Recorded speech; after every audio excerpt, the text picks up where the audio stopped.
Bharti news, सीधा, सटीक और निष्पक्ष। नमस्कार, मैं हूं पुष्पेंद्र और आप देख रहे हैं भारती न्यूज।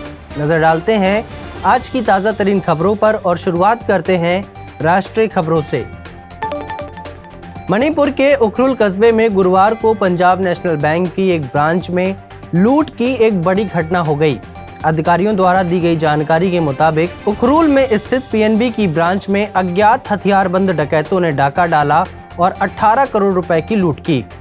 अज्ञात नकाबपोशों के पास अत्याधुनिक हथियार थे और उन्होंने सुरक्षा कर्मियों और पीएनबी शाखा के कर्मचारियों पर कब्जा कर लिया। एक पुलिस अधिकारी ने कहा, सुरक्षा कर्मी और बैंक कर्मचारियों को बंदूक की नोक पर रस्सियों से बांध दिया गया और नकदी लेकर भाग गए। हथियारबंद लोगों ने स्टोर रूम के अंदर बंद कर दिया था। दिल्ली के पूर्व उप मुख्यमंत्री मनीष सिसोदिया ने सुप्रीम कोर्ट से जमानत याचिका खारिज होने के बाद एक बार फिर रिव्यू पिटीशन दाखिल की है।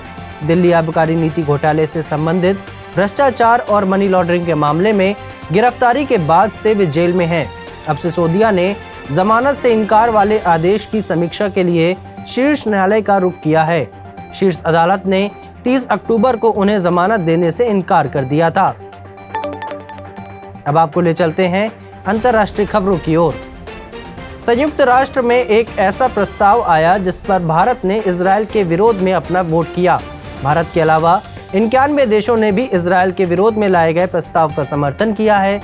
यह प्रस्ताव मिस्र ने इजरायल के खिलाफ संयुक्त राष्ट्र में पेश किया था, जिस पर वोटिंग में 91 देशों ने मिस्र के प्रस्ताव का समर्थन किया और 8 देशों ने मिस्र के प्रस्ताव के विरोध में इजरायल के समर्थन में वोट किया। इनमें अमेरिका, ब्रिटेन जैसे देश शामिल हैं। इजरायल और हमास के संघर्ष विराम के बीच हमास ने गाजा पट्टी से 16 बंधकों को इजरायल को सौंप दिया। नागरिकों के इस समूह में इजरायली और थाई नागरिक शामिल थे।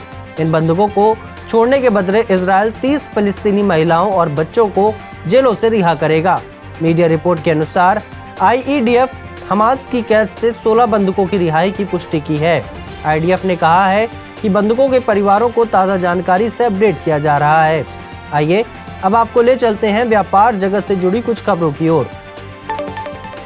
फेस्टिवल सीजन के दौरान इस साल गाड़ियों की खुदरा बिक्री रिकॉर्ड लेवल पर पहुंच गई है। ऑटोमोबाइल्स डीलर्स के संगठन फाडा ने मंगलवार को यह बात कही।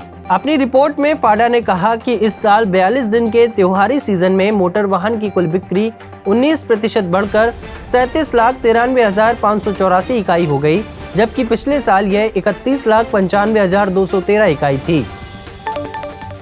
मारुति की कार खरीदने की तैयारी कर रहे लोगों के लिए बुरी खबर है। मारुति सुजुकी इंडिया ने फिर से अपनी गाड़ियों के दाम बढ़ाने का फैसला किया है। कंपनी का कहना है कि बड़ी महंगाई और रॉ मटेरियल की कीमत बढ़ने के चलते यह फैसला लेना पड़ा है। अब खबरें खेल जगत से। भारतीय टीम ऑस्ट्रेलिया के खिलाफ 5वां टी20 मैच को खेलेगी। टीम इंडिया सीरीज में 2-1 से आगे है।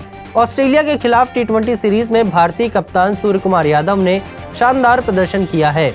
उनकी कप्तानी में ही भारत ने शुरुआती 2 मैच जीते थे, लेकिन तीसरे मैच में भारत को 5 विकेट से हार झेलनी पड़ी थी।